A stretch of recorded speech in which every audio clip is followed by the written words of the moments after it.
Let's go. Okay.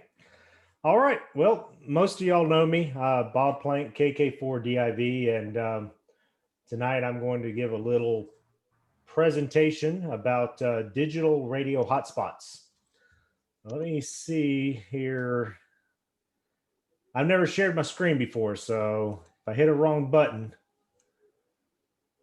Green button, and then you got to pick the screen you're I sharing. gotta pick the screen. All right, there we go, I think. And I hit share. So do y'all see a presentation? Black screen. Oh, there we go. There it goes. Okay. All right. Can I do this and make it big? You can. There we go. All right. So let's see. Talk to the world with hotspots. So going to give a kind of quick introduction about what digital hotspots are. Talk a little bit about the digital modes. Most of y'all are probably familiar with at least one digital mode. Talk a little bit about the different hotspots that are out there, and maybe some of the benefits to a couple different ones. And then we'll kind of wrap up with cross modes, which is a nice feature that some of the newer hotspots have. And then we'll kind of see if there's any questions or anything people may have at the end. So, so one thing to remember with a digital hotspot, you got to have a digital voice radio. Analog radios don't work with these hotspots, so you've got to have some sort of digital radio already. Digital voice hotspots, they allow users a way to get the most out of their digital radios, to access internet linked digital modes. One of the reasons you might be interested in getting a hotspot is in the absence of internet linked repeaters or nodes. These hotspots will allow users a way to talk to hams around the world. Right now, currently in Panama City, we don't have a repeater that is hooked to the internet. We have one that's capable of being hooked to the internet, the D-Star repeater, but right now that is not connected. So since we don't have anything that's connected, it's nice to have one of these hotspots so you can actually get connected to the networks and be able to talk to people in other areas. Another benefit, and this is one thing I like about these hotspots, is when you're traveling, you don't have to keep looking for a repeater that supports your digital mode that you're using. Just bring your hotspot along in the car. I connect one to my phone through the phone's Wi-Fi, and you're able to just kind of keep talking. As long as you have a cell phone signal, you have a way of talking to people just about anywhere. So there's 3 digital modes I'm going to kind of talk about here, and there's a couple others: D-Star, DMR, Yaesu System Fusion, or C4FM, and then the others that I'm not going to talk about because honestly I don't know that much about them. NXDN, there's P25, and etc. But D-Star, I think most of the people, or a lot of people that are on the meeting tonight, have a D-Star radio. Many users and repeaters can be connected to different reflectors. One reflector can support many different repeaters and users. And when you're talking about reflectors, there's different types, and this is where it gets a little bit confusing. So I'm going to try to keep it as simple as possible. There's REF reflectors that use a D+ system. Those are the ones I think that are most common in the US. There is a registration required, and there is a link there on the screen if you need to get your get registered on DMR.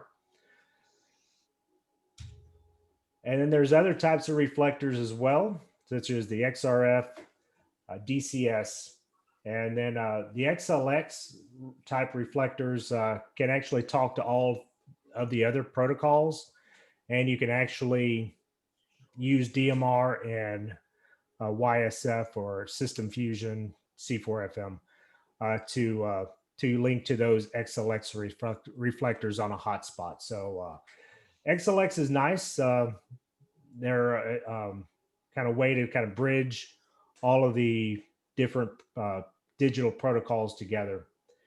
You don't, as far as I know, you don't really see that too often in the repeater world. Most of the repeaters that you're going to be linking to would be let me back up. What was that? The REF reflectors using that D plus system. But with a hotspot, you can do all of these. So that's another nice thing about the hotspot is you can use your D-Star radio and connect to any one of these different types of reflectors.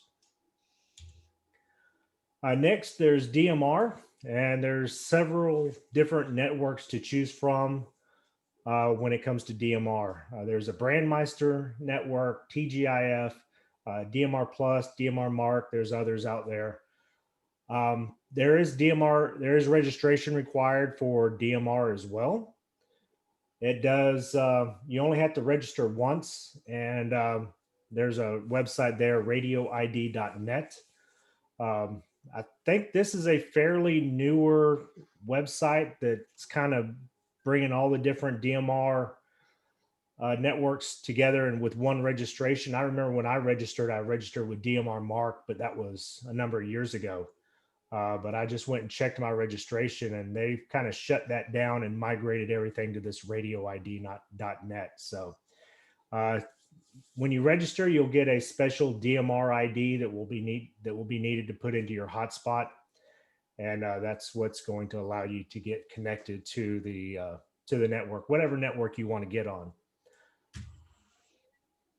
Each network has several talk groups for various interests and areas around the world. So I've kind of gone through all the different talk groups on the TGIF network, and there's a lot of different interest groups, I guess you could say, or area groups. So I've seen things on there that for camping. I've seen a talk group for paranormal. So, if you're interested in, those kinds of things, there's talk groups for that. You can kind of reach out to people and with like interests. So it's really kind of cool. A lot of people in the US and probably around the world use the Brandmeister network. That's kind of the big name everybody knows about. TGIF, it's a newer network and been built from the ground up to be a superior network. We have a local talk group on there, and thank you, N4RJJ. He's the one that I guess is the leader. I don't know. Yeah, I think they call me the talk group admin. Admin, that's the word. Yeah, Yes. but if you guys, anybody who wants to get on DMR, you guys are welcome to hang out on 850 and TGIF, and if you need any help getting the hotspot going or connected to anything, just shoot me an email. I'm good on QRZ, and I'll be happy to help any of you guys, along with Bob and all the rest of the other guys that have some DMR experience. We'll be glad to get you on there too. Yep, absolutely. Yeah, and thank you, Bob. I mean, you've given me a lot of information, get me started in DMR. So yeah, the 850 talk group is a great place for local hams to just kind of hang out and talk and ask questions. And the TGIF network has a new server that's under development. So they've got a lot of new features planned for this, what they're calling the Prime server right now. Hopefully, I keep hearing that it's going to go live soon, but right now it's kind of in beta testing. But yeah, the TGIF network is a fantastic network, and I believe it's going to give Brandmeister a run for its money with all the features they have planned for it. And yeah, it's made in the USA too. There you go. Yes, made in the USA. Made in the USA. Yeah, it's not across the sea or nothing. It's all American hams. One of the main guys that does it, Robert right here in Florida. Yeah, K4WZV, Robert from down in Central Florida is the head admin of the whole network, and Yeah. they've done a great job. But in the last 3 years, I think they've only been in existence 3 or 4 years as a network, and they are just growing and growing and growing. Yeah. And like Bob was saying, with the new server they're going to cut over to, they keep saying it'd be any day now. So once they get up, I mean, the old one's working great. Oh, But, yeah. yeah. Absolutely. But when they get on this new server, they got some guys. The guy that invented Ty tools for MD380. If you guys have one of those, Ty is their head computer coder guy, and he is doing a great job with everything with the network too. I mean, yeah, he's very good, and it's coming along real good. But yeah, I didn't mean to interrupt, Bob. Oh, no, you're fine. That's why I'm glad you're on. I know once we got to the DMR part, you'd have something to say. So. Oh yeah, but it's a fun mode. I mean, all the digital modes got their pros and cons, but I just personally like DMR better than all of them. Maybe because the audio sounds really good. I don't know. Yeah. But, yeah. Yep. And it's, once you get into it, it's real easy to get around on it stuff. Yep. All right. Yep. And the nice thing about, Robert is, he's very active on the radio as well. 31665 is the TGIF talk group, and he is on there all day, every day. If you put a call out, he would probably answer. So, and I've heard him answer a lot of questions. He seems like he's a very, very willing to help people that are just getting into it. So just fantastic people on the TGIF network.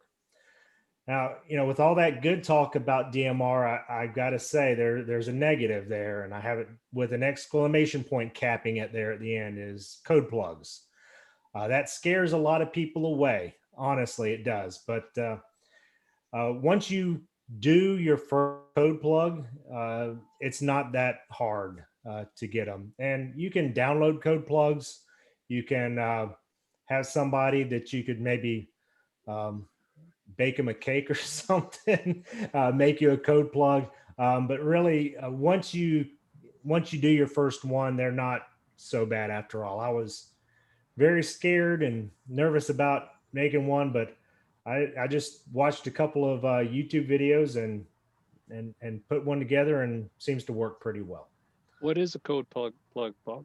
A code plug is there's some software you get with your radio, and it's where you got to go in there and you put, basically it's a program for your radio.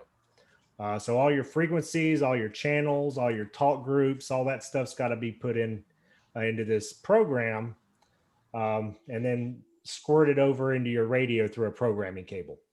So it's like using Chirp or something like that to program your HT, but it's a little bit more involved, because now you're dealing with not only channels and frequencies, but talk groups. You got a receive group list you got to work with. You've got your contact list to put in there. So it's a little bit more involved than just say what you've probably had some experience with programming a radio with Chirp. Yeah, but any of us guys would be happy to help you too, with it. So don't let it discourage you. Me and Bob, we learned it the School of Hard Knocks. We just started doing it till we figured it out. And honestly, that's the best way to learn something, is just get in and do it. Honestly, you're not going to mess anything up. Yeah, just keep a backup. That's all. Yeah, just keep a backup. Yeah. Hey, guys, it should be nice on the Radio Ham Club, just somewhere post a generic code plug for people to kind of pivot off of. Then it wouldn't have to be bugging both of you guys. Yeah, well, the only thing with that is every flavor of radio, the code plugs are going to be a little bit different.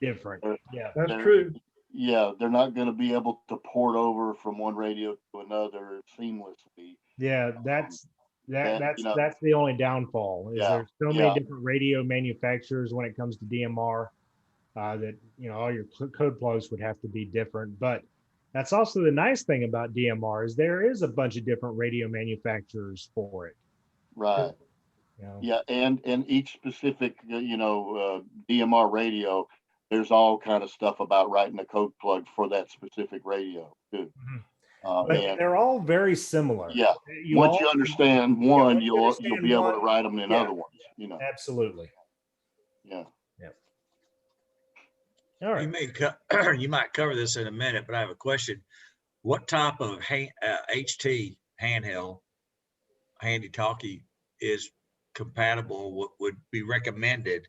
But you might be covering that in a few minutes. And if you are, I'll just sit back and wait. I'm not. I didn't really cover the HTs or radios at all, but one I would recommend is the Anytone.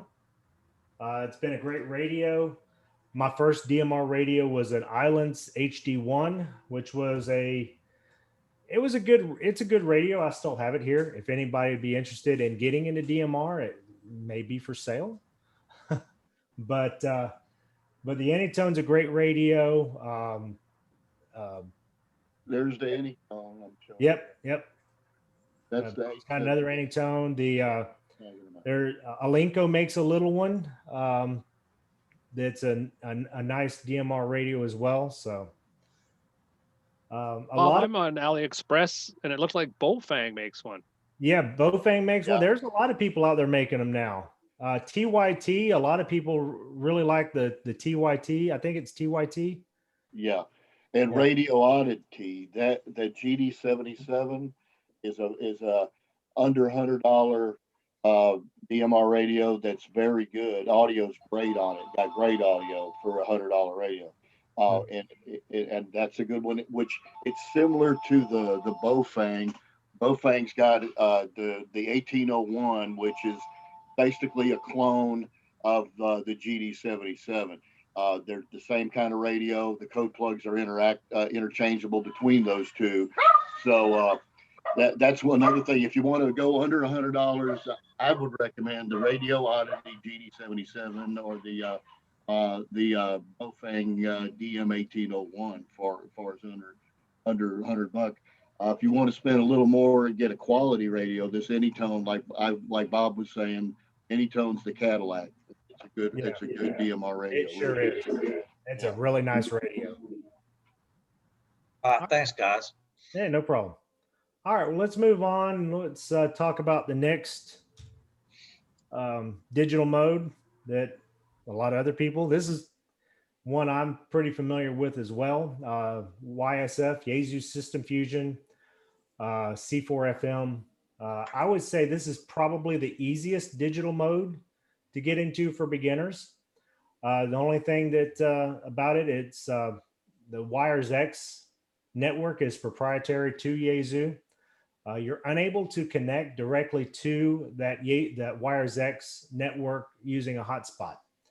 However, there's several bridges out there that will bridge from your hotspot to certain WiresX rooms. So there's a lot of confusion out there about that, especially when I was first getting into using hotspots with the System Fusion.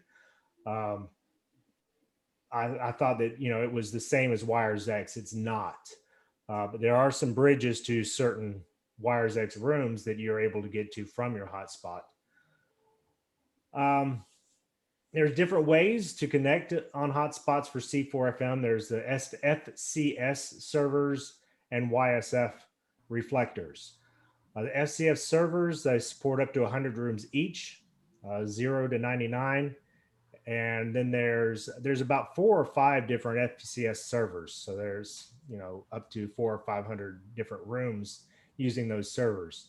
And then there's YSF, and those are reflectors. There's only 1 room per reflector on those. And going back to that bridging to popular rooms, for example, the WiresX America link, you can reach that from FCS server 2, room 90, or FCS server 3, room 90. And then there's also a YSF reflector called US America Link. So even though these digital hotspots cannot access the WiresX network. That's proprietary to Yaesu through their HRI 200 box or directly through their radios to the internet. You can get to certain WiresX rooms like the America Link, which is probably the most popular WiresX room out there, and it's a busy room. Seems like there's always somebody on there from all over the world. So let's talk a little bit about hotspot equipment. The first one I ever used was a DV4 Mini. Honestly, I was never super happy with it. It's discontinued now, but it had some issues with C4 FM. It would seem like it would disconnect and it would like lose the mode. So even on my little Yaesu HT, instead of decoding, it sounded like digital noise coming through the radio, and I'd reboot the hotspot and it would work. So not a fan of the DV4 Mini. I'm still using it right now, and it seems to work best. And I just discovered this about 2 weeks ago. It works best with D-Star. I've been using it to listen to Reflector 30 Charlie with my IC705, and seems to work pretty flawlessly on D-Star. So if you're into D-Star and you can find a DV4 Mini cheap, maybe that might be something you'd be interested in. The Shark RF OpenSpot, the current version they have is the OpenSpot 3. It runs roughly about $300. It's not cheap, but I would say it's probably the most user-friendly for beginners. There's a web browser settings interface, so you can go in through a web browser and make any changes you need. The version of the OpenSpot I have that I use for DMR is the OpenSpot 1. It has no internal Wi-Fi, so it needs to be plugged into a Ethernet cable. OpenSpot 2, when it came out, had Wi-Fi built into it, and the OpenSpot 3 now has an internal battery and Wi-Fi. So it's a very, very capable little device, about, I don't know, 4 or 5, probably 4 inches long and about 3 inches wide. They're pretty small. They can fit in your pocket. And yeah, with internal battery and Wi-Fi, you just turn on the Wi-Fi hotspot on your phone, connect your OpenSpot 3, and you could be out walking around the neighborhood, talking on your radio, and be getting out around the world. One of the only kind of downfall for the OpenSpot 3 is it ships from overseas. I was looking at them online not too long ago the other day. They are currently back ordered, so not only do they ship from overseas, they are back ordered. So if you want to get one, be prepared to wait a bit for the OpenSpot. So there you can see some of the different ones there. The DV4 Mini, the OpenSpot. Now, the OpenSpot 1, that's the one I have. There's a little white box on top of that one, and that's exactly the same I have on mine. That is actually a wireless box, a Wi-Fi little box. So that's what you had to do to make your OpenSpot 1 Wi-Fi capable, is get that little added box to it. But TP-Link makes those, and you just get those, and then you can hook that to your Wi-Fi at home or your phone, and now your OpenSpot 1 is wireless. But it took another little box to make that happen. And over there on the right is the OpenSpot 3, so you can kind of see the size of the OpenSpot 3. I mean, it literally can fit in your pocket. So a very cool little device. Bob, I'm looking at the OpenSpot 3 online right now, and it says it supports cross modes with built-in hardware to you can go from D-Star to DMR or vice versa with it. Yep. And we'll talk about that in a little bit. And that's really the nice thing about the OpenSpots is, you don't have to have you're not locked into a certain mode. I'll hit that topic here in a bit. You're jumping ahead, Chris. Rein it in a bit. Sorry about that, Bob.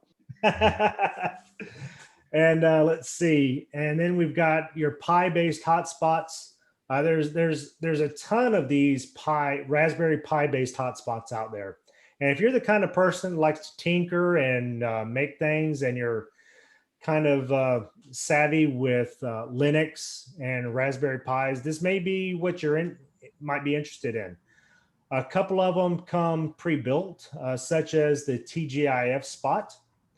And there you go, TGIF. You can I wonder who came out with those. Robert down there in South Florida, Central Florida, wherever he is, he actually makes those right here in Florida. So he gets the parts, he puts them together, and you can buy those from him. He's got about 3 different versions from, I think he calls it a TGIF Junior or TGIF Mini. It's a small one. It's about $150. Then he's got a TGIF spot with a 2.4-inch screen, I believe. I want to say it's around $250, and then closer to $300, you can get the TGIF spot with a 3-inch screen. And those are very nice. Again, Robert's on the TGIF talk group all the time. If you ever have any questions with his hotspots, he's willing to help. I've heard him helping people right there on the talk group, remote into somebody's computer if they need help with the software, all that stuff. So he's a good guy. So lots of support there. I don't have a TGIF spot, but man, if I had an extra $300 sitting around, I would pick one of those up. I look it up online. They're fantastic. The touch screen looks great.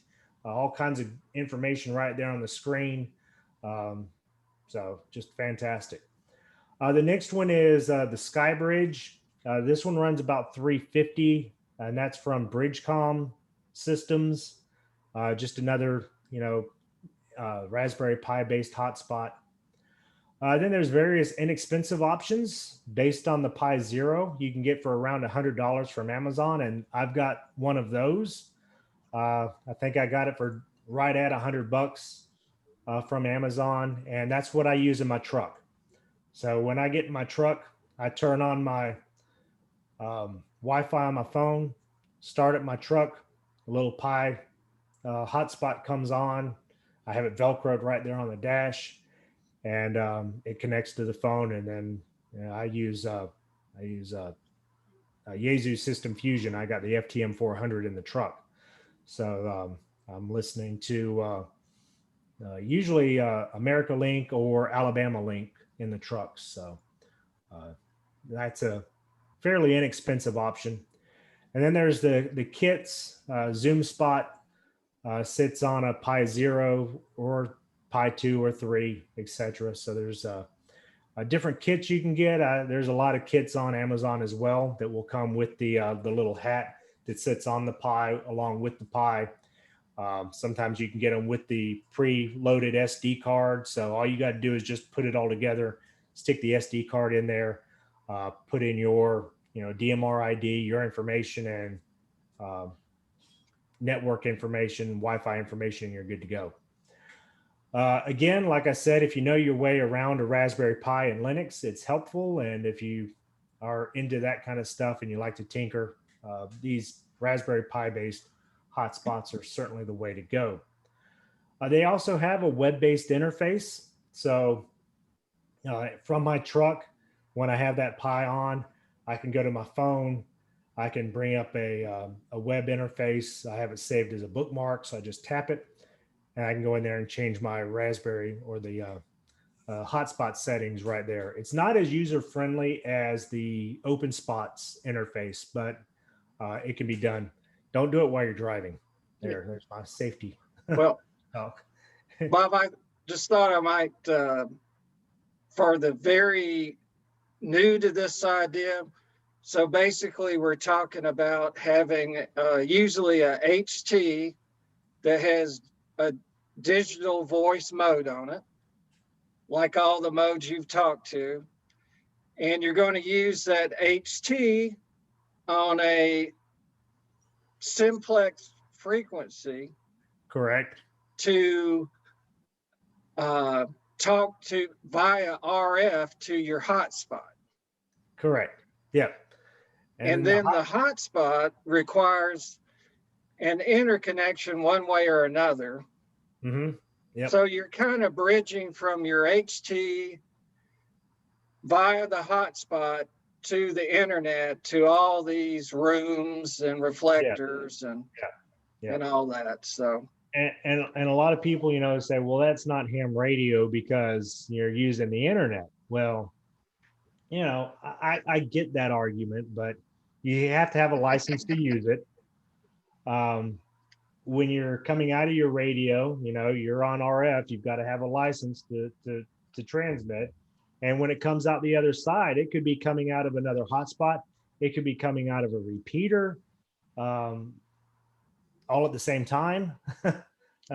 So yeah, it's still ham radio. It's just using the internet as a medium to get the signal across to someone and for Ashley's benefit, I've heard a lot of like long haul truckers that really like this.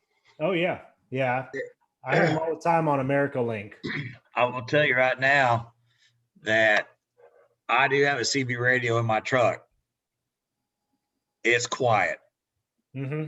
You don't hear any traffic on channel 19 like you used to. Oh no, yeah, CB's not. Yeah.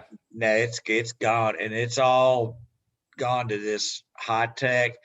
And then the ones that are not doing this, they got satellite radio antennas. They're listening to their radio programs and talk shows and their music. Because back in the day, you spend more time with your finger on the scan button on a radio looking for a radio station. But now they got, and this is before satellite radio. So you wore your arm out, and then when you found a station, it was the same songs you just heard 100 miles ago. Yeah. So, but everybody's going to satellite radio or to this, because I'll tell you, I do a lot. I travel on I-10 a lot. There is nobody on channel 19 or anybody on the CB radio. Yeah. At all. Well, this would be a good option for you if you're traveling a lot. You know, get you a little hotspot. And well, I'm kind of thinking about it, but you know, I just go from here to Pensacola and back, so I can stay on SARnet, but you're just to that one group. Yeah. Yeah. You know, you're just wherever that statewide repeater, because I hit Crestview and Milton. You know, that's it. It's just the same people. So this could broaden it up. That's why I was wanting to know what radio to get, and then the hotspot's movable, obviously, because I can move it from truck to car to home. Yeah. As Yep. long as So my I phone- so I as can long as use my ham phone's ra- sitting right there. so I can use ham radio in my wife's car that she won't let me put an antenna on. Yes, absolutely.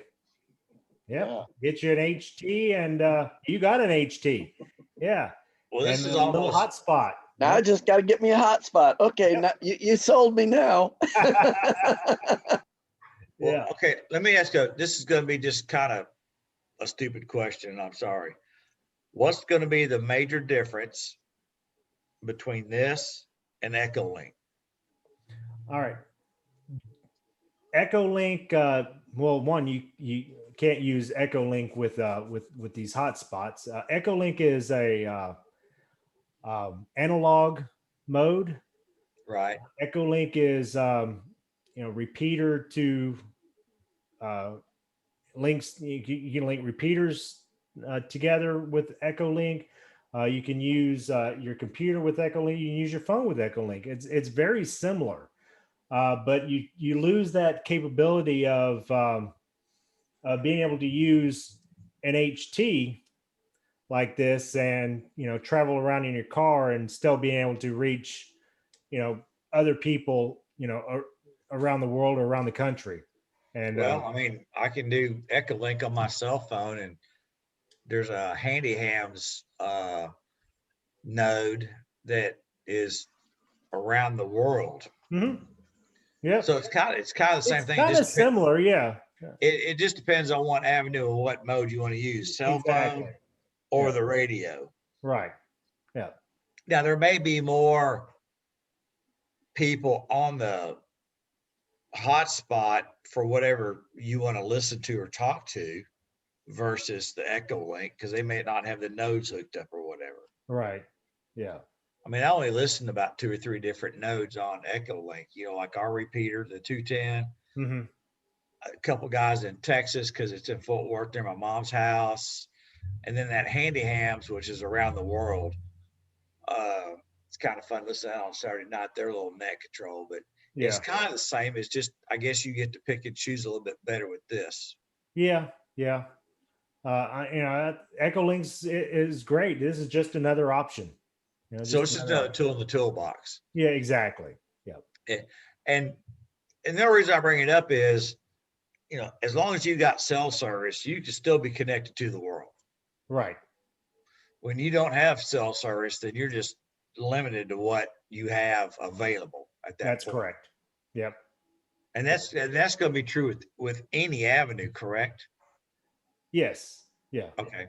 Yeah. With the hotspots, you've got to be connected, to the Right. internet, or else Right. you're limited to local. Yeah. It's kind of bizarre. Think about this for a minute.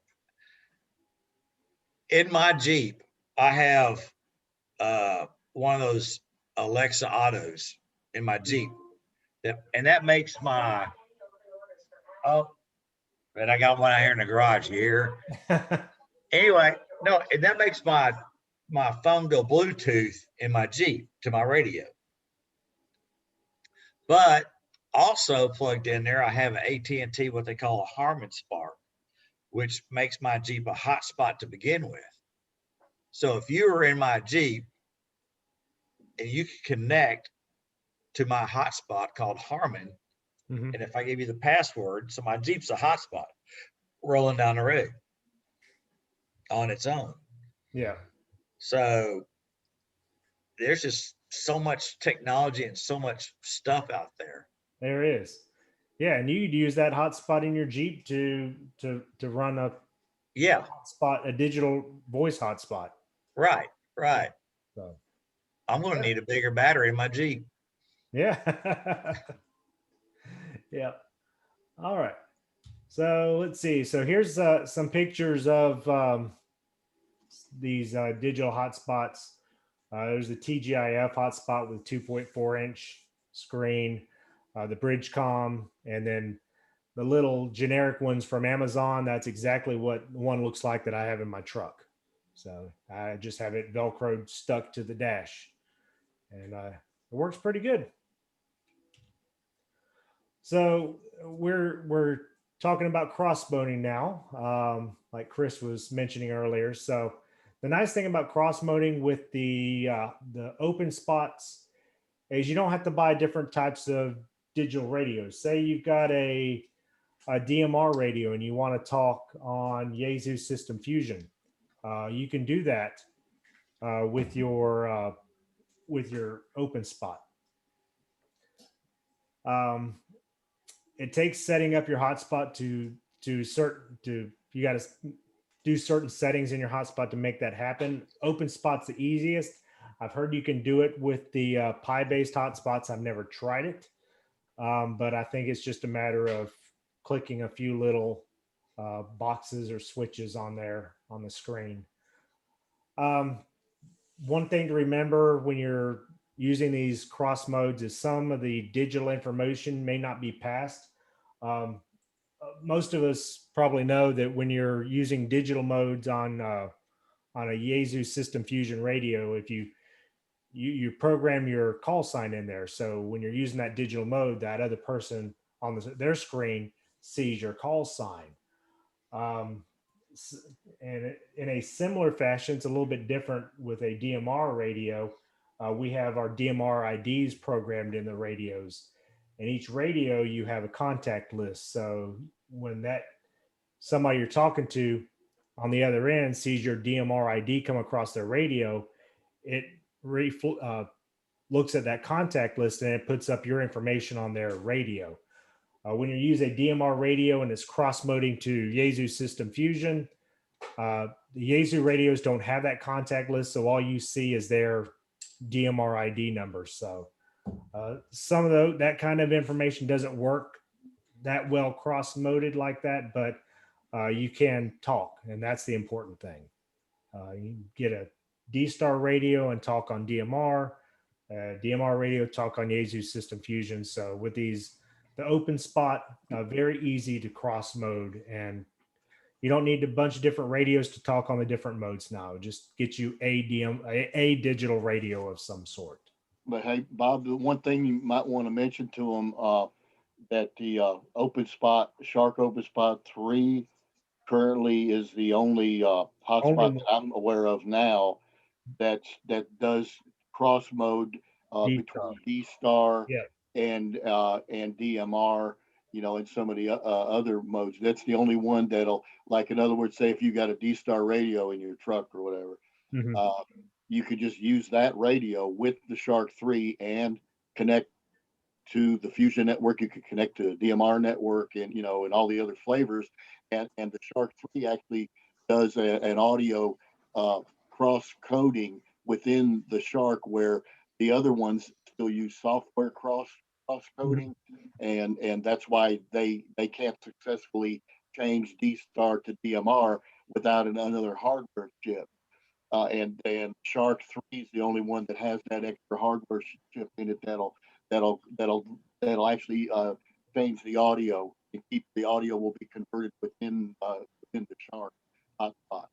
So that if anything, if you already got a D-Star radio, you don't want to buy a DMR radio or other radios, I would look at getting the Shark 3, you know, to cross mode and save money on buying another radio. That's right. Yeah, thank you, Bob. Absolutely. Yeah. The Open Spot 3 right now is the only one you're able to do that with DMR. Now, the other hotspots, you can do it with DMR to Fusion or Fusion to DMR. But if you want to do it with D-Star, the Open Spot 3 is the one you want to look at. So, you know, just to wrap up, you know, digital voice hotspots allow you to talk around the globe with minimal equipment. And the cool thing about it is you can talk around the globe with a technician's license. Yeah, there you go. So you don't need work DX without the need of large antennas. You don't need a general license. Now, I'm not saying don't go out and get your general license. Do it. But, you know, technician, it's a great way to get your foot in the door, so to speak. It's also great for people in apartments or HOAs where large antennas are prohibited. And if you're the techie kind of person that likes to tinker with new technology, those hotspots with the kit hotspots are certainly the way to go. I just want to show one thing real quick here, and then we'll kind of go and see if there's any questions. So this is the control panel for a DV4 Mini. So you need to select it for the share, Bob. Oh my gosh, how do I do that? Go back to share, I think. Okay, hold on. Oh, share. If it's on another application. Yeah, do I do new share? I don't know. If I hit new share. Yep, new share. And share. All right. Now there you go. So you see it? Looking good. Okay. Yeah. So this is the control panel for a DV4 Mini. So, you know, there's some settings in here. You have to put, even if you were using D-Star, you had to put a DMR ID in this thing. But, you know, D-Star, you can see all the different reflectors, the REF reflectors to connect to. There's XRF, the DCS reflectors. This one does not do XLX reflectors. The DV4 Mini is kind of older, so you don't get some of the newer stuff with it. But you can kind of see here all the transmissions. It lost itself for a little bit there. But yeah, you can, anytime somebody keys up, you see it in this section down here when they key up. And then you can also see it over here in this area. So that's the control panel for the DV4 Mini. And then if we go to, we're going to do another new share. How do I do? There we go. All right. So you should see the control panel for the open spot now. Y'all see that? Yes. Yeah. Okay. All right. So right now, this is what I'm on. I'm on DMR, and right now it doesn't say we're connected to anything, but I think that's because it's sat idle for a while. But we're still receiving on 31665, the TGIF talk group. So you can see the different people here that are talking on there, and then you also see their DMR ID and where they're from United States there. Let's see, if we wanted to do cross-moding on an open spot in our settings here, I think. Nope, modem. So say I'm on a DMR radio. So we want to make sure our modem is on DMR because that's the type of radio we have. If we were on a Yaesu radio, I'd want to change it to C4 FM. But we're going to be DMR. And then over here on connectors,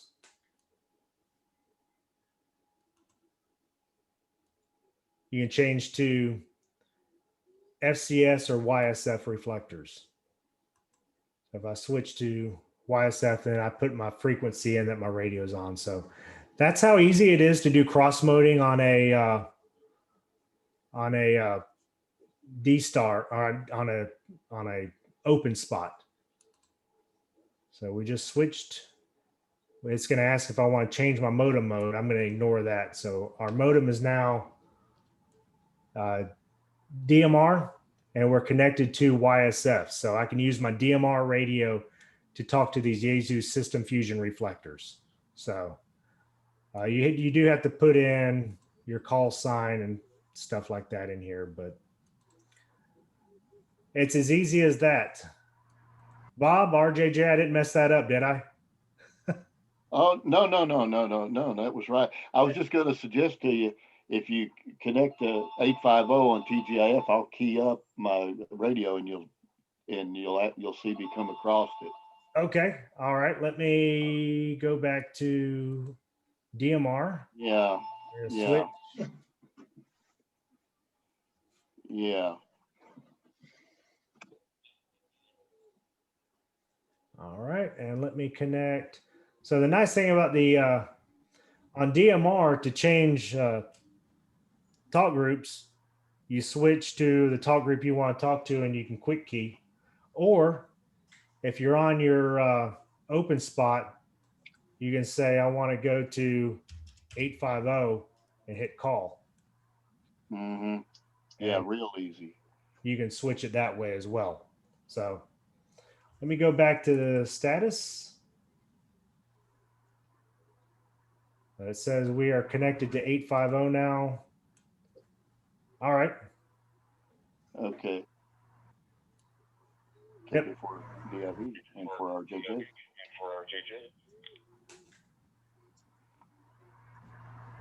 And for RJJ, KK4DIV, it's working. Read you loud and clear.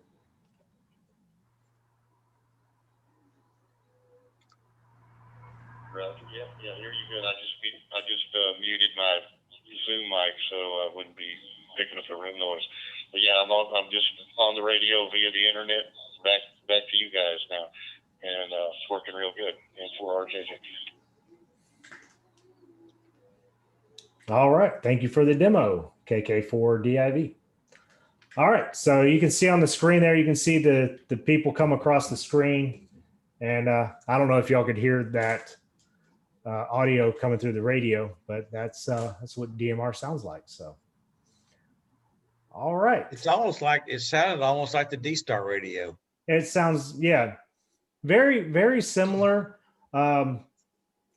DMR to me sounds a little bit clearer when you're sitting listening to the radios next to each other, the DMR seems to have a little bit of a fuller sound to me. DMR sounds a little tinny to me, but I don't know. That might just be me. What do you think, Bob? Yeah, you mean like as opposed to D-Star or C4FM? DMR versus D-Star. Oh yeah. Well, the thing about D-Star, it's the oldest codec that they, 9-10 years ago they came out with D-Star digital voice.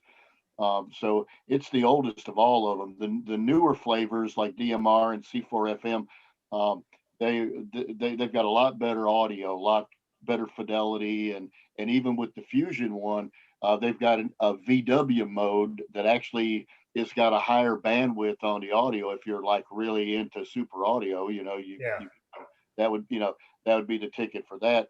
But DMR, Fusion, all those are the audio quality, is a little bit better than D-Star, and it's only because of it's evolved, further when they came out with it compared to D-Star. But D-Star is still a great mode, and that's the one the county is still using on their D-Star repeaters, and I don't think they're going to change anytime soon. So if you're part of the Aries group or anything like that, D-Star will still be the way to go, if you're going to buy a radio. Oh yeah, I mean there's a lot of people that still use D-Star. It's not going away. Aries groups and all that stuff. It's a very capable mode. It really is, and it does a lot of things that the System Fusion and DMR can't do. When it comes to the being able to use the DRATS program to transfer files and all that, you can't do that with the other modes. Right. So D-Star certainly has its niche, and its place. That I don't. It's going to be hard to get it to get something else to replace it, but DMR is great. I think the audio quality is a little bit better. Mm-hmm. It has its own capabilities that the other ones can't do. If we had and I'm hoping one day we will, maybe have a DMR repeater in town. Yeah, that'd be great. Yeah, DMR has 2 time slots. So you can have 2 separate conversations going on the repeater at the same time. Yeah, on the same frequency at the same time, and then they're split out, and you'll hear both of them. And you'll never hear the other person. It's the radio with these 2 different time slots will transmit. I forget how many milliseconds, and then switch and do the other time slot for a certain number of milliseconds, and switch back. And you'll never hear that audio, in your ear. It's happening so fast that the radio does it. So I think they call it time division multiplexing or something. Yeah, TDMA. They use it on cell phones too. Okay. Yeah, to get all the different conversations going at the same time. But now the other caveat, though, hotspots currently, there's very few of them that use both sides of the DMR at the same time. Most hotspots are just set up to use time slot 2. Yeah. But there are some of the newer spots. Do they use the 2 time slots? Yeah. There's some of the newer Pi-Star ones that are using them, but none of the networks are so in other words, you connect to TGIF and they only allowing 1 time slot. You're not, the other one's not going to work anyway. Yeah. It's really beneficial if you have a repeater. Yeah, repeater is really wide. You can have local conversations on time slot 1, and your wide range or the connected conversations, going through the network on time slot 2 or however it works. So if I was going to start out on something like this, the Radio Entity kit, the 77 model would be the way to go. Okay. For a beginner. Okay. Do you already have a D-Star radio? Well, I mean, I had the 5100, but I was thinking about getting a handy. Okay. For a handy talkie. I mean, I had the 5100. I have 2 of them now. I got the one here at the house and one in the Jeep. Okay, well, if you're thinking about an HT, I would, and you want a DMR HT, under $100 one, I would recommend the GD77. Yeah. You have one of those? Or you like No, I was gonna buy one of those with a kit. Hopefully it came with the whole shooting match. Oh, I don't know. I don't know who. I've never seen them sold together as a kit like that. You know, with a hotspot and a radio and all that. Well, what hotspot would you recommend to get for a first timer? I would say the open spot. Yeah, I'd go with what Bob was saying. Open spot, I mean, Yep. it's the easiest as far as you know, the interface and the web browser.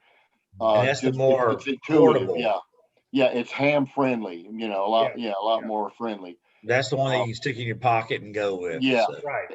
Yeah, and if you get the OpenSpot 3, which is the newest version, you're going to be able to use D-Star cross mode. Like, say, I've got a 5100 in my truck. If I don't want to bring my DMR radio and whatever radios with me, I just keep my mobile that's mounted in the truck already, and then I could talk on DMR using the 5100. Well, let me ask you this: the OpenSpot 3. What kind of power source does it have to have? It charges and powers off. I think it's a micro USB. So it's no, it's a USB-C. Oh, is it USB-C? Yeah. Okay. USB-C is the plug on it. Yeah. I could be portable with this thing and it'll hold a charge for a while. Yeah. I think I say up to 10 hours. Mine lasts about 10 hours. All right. 9-10 hours. Yeah. Okay. Yeah. Yeah. So that's pretty much all day. Yeah, so I could bring it like into the house here and set it right here and use it. I can go in my Jeep, use it, just as long as I got it charged up. Yeah, I could throw it in the truck, in my big truck, and drive around with it. Yeah, and you can charge it up right there in your truck if you've got a cigarette light. Yeah, I have several of those. Yeah, I'm looking for the portability aspect of it, and also if it's gonna be like on a handy talkie or whatever. Okay. Yeah. Hands, I think if you're wanting, just ease of use, portable, get me up and running, quick and easy, OpenSpot 3. Okay. And then the GD77 radio 80 might be the best radio because I already have a GA510 10 watt, just handy talkie that I have. Is that a DMR radio? No, it's not DMR. No. Okay. No, it was just a 10 watt handy talkie I got. The both things are 5. I want a little bit more, and I got a 10 watt. Yeah. Yeah, that Radio Oddity, they're good radios. I hear a lot of good things about them. Yeah, I like it. The only thing I don't like about this 510 is it doesn't have a scan feature that's user friendly. But if you want to scan a channel, like on the Bowfangs. Yeah. Now, the thing with the GD77s, of course, like any other ham radio, like the MD380, there's a ham firmware hack that makes the GD77 a lot more ham friendly. Then I'll just meet you at Frank's house and you can set it up. How about that? Hey, and we'll make Frank cook us dinner or something. Yeah. I want to hold my breath on that one.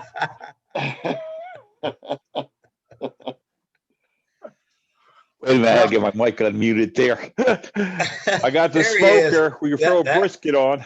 That woke Frank up. Give me a reason to use my smoker. There you go. See, we just invited ourselves to dinner, Bob. All right, Frank. All right, I like reasons. Yeah. I want to thank Bob, KK4DIV, and the other Bob, among many, N4RJJ, for enlightening us on digital hotspots. Yes, thank you, Bob, for being here, and I'm glad you backed me up on some of those things. No, I appreciate. I mean, I just was looking forward to seeing your presentation because I was interested in it, and I just happen to know a little bit more about it, but that's the flavor of ham radio I seem to be liking more, but there's all kinds of stuff to learn, I hope answered questions. I hope I didn't raise more questions than I answered. Does anybody have any questions that maybe I could answer before we go? Well, see, that's how you just have to do a follow-up next week now. Yeah. The encore presentation. There you go. Yep. Yep. Hey, Hey, Bob, we I'm supposed to gotta set get up a, Frank to do one on single sideband on FM 2-meter sideband. Thank you. every morning at 5 Yeah. o'clock, 144-210 upper sideband. There's a whole group of us on